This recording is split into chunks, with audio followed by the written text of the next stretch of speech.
Hi scholars, I'm Mrs. Cline from Archway Scottsdale, and I want to welcome you to Virtual Athenaeum.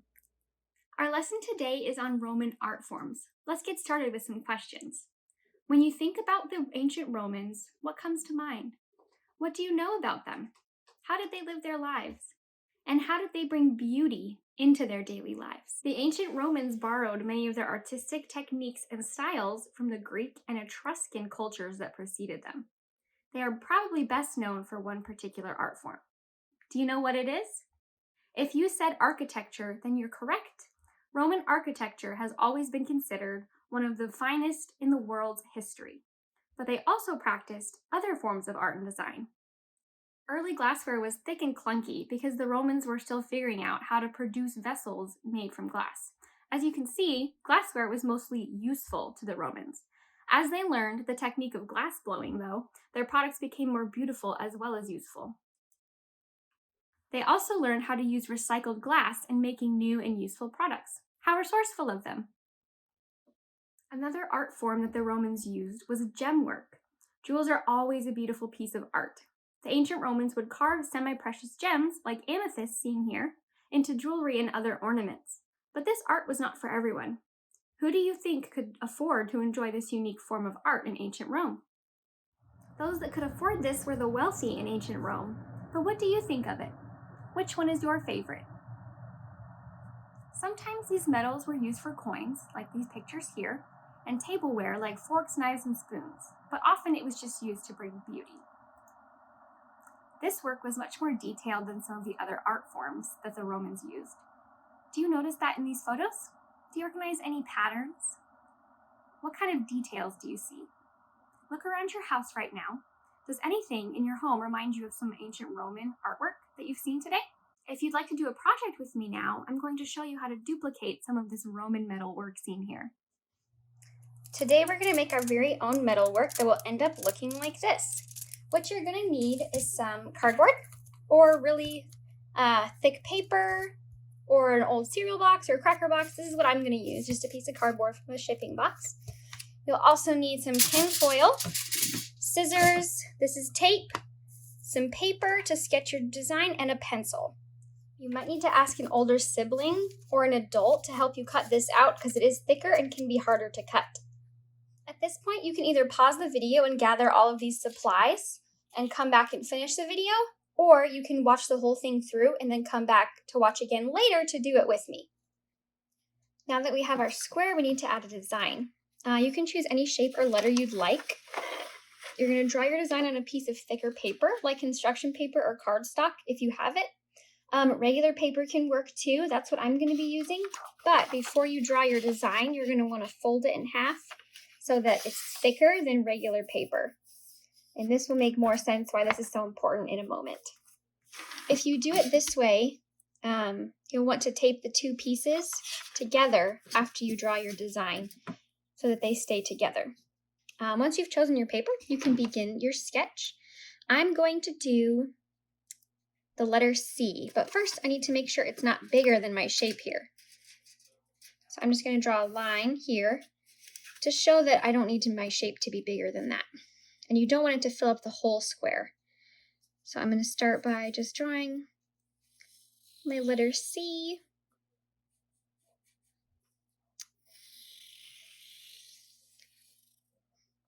And I'm going to make this part rounder, but you won't see that because it's going to be hiding under the foil.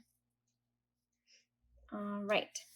You could also make, I'll show you, you could also make a heart design like that and cut that out, or maybe you want to do your own shape and kind of make one up. Just like that. However you want to do that. Be creative with it. All right, once you finish drawing your design, we're going to cut it out.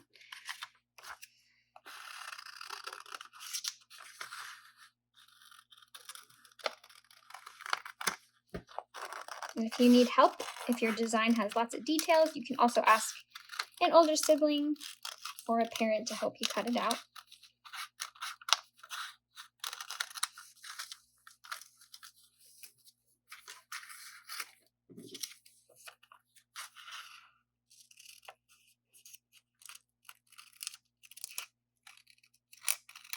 And it doesn't have to be perfect because, again, we're not going to see any part of this. We just need it for its shape. All right. So since I used regular paper, I have two C's here. I'm going to want to keep them as close to each other and in line with each other as possible. If you use the thicker paper, you don't need to have two of them or tape anything together. But if you use thinner paper, you'll want to tape them together. If you have glue would work great for this as well. If you do use glue, just make sure you dry it first. Let it dry before you put your tin foil over your page.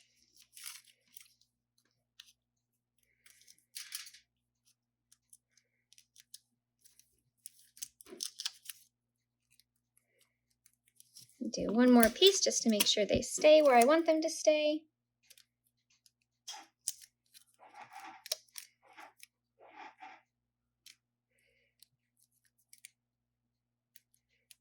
All right, so I've got my C here. Then I'm going to take my square and place it where I'd like it in the middle. I'm going to put mine in the middle. And again, if you have white glue, like regular school glue, you're going to put glue on here, stick it on here, give it about 10-15 minutes to dry, and then continue. But I'm going to use tape because I do not have glue. So you can put little rolls of tape on the back of your design just to get it to stick to the cardboard.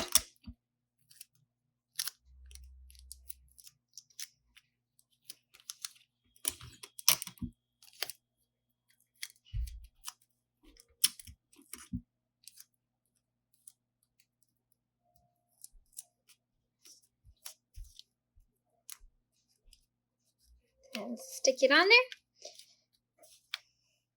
And there we have our design ready to be foiled. Now we're going to get our piece of aluminum foil. What you can do is pull some out and just kind of measure it so there's some around the edge so we can fold it over the back. Just like if you were going to wrap a present, you can kind of measure it that way. And it doesn't have to be perfect because you're going to fold it underneath. Again, if you're not allowed to use scissors on your own, please ask a parent for help.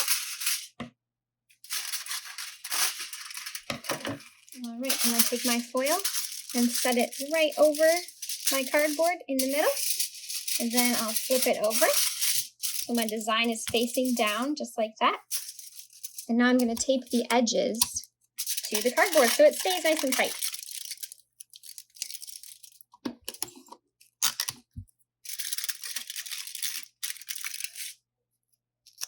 And you wrap it just like you would a present.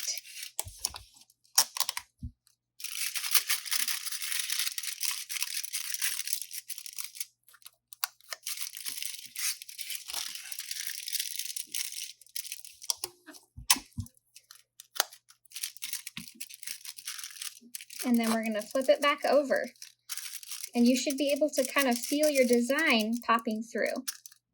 To sketch our design in the foil, we're going to use either a very dull pencil. You don't want it to be sharpened because it will rip your foil. You could use a mechanical pencil without any lead poked out, or just the tip of a pen without clicking it. So just like that, where it's nice and flat. All right, we're going to start by feeling around for our design underneath and kind of start tracing it with our pencil. Push lightly. As you see, Mrs. Cline pushed too hard right there. It's very easy, so be very careful with how hard you're pushing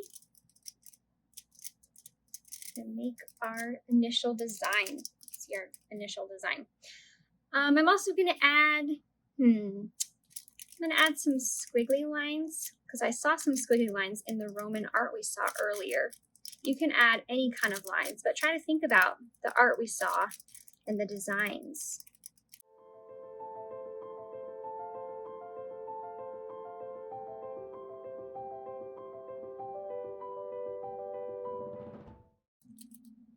All right, I think I'm done. So there is my metalwork, my Roman metalwork. All right, if you have the supplies to do more of these, that's a great idea to decorate your room or your space. You can also color them in with colors, with markers. Thanks so much for joining me today, scholars. I miss you all very much and hope to see you again soon. Bye!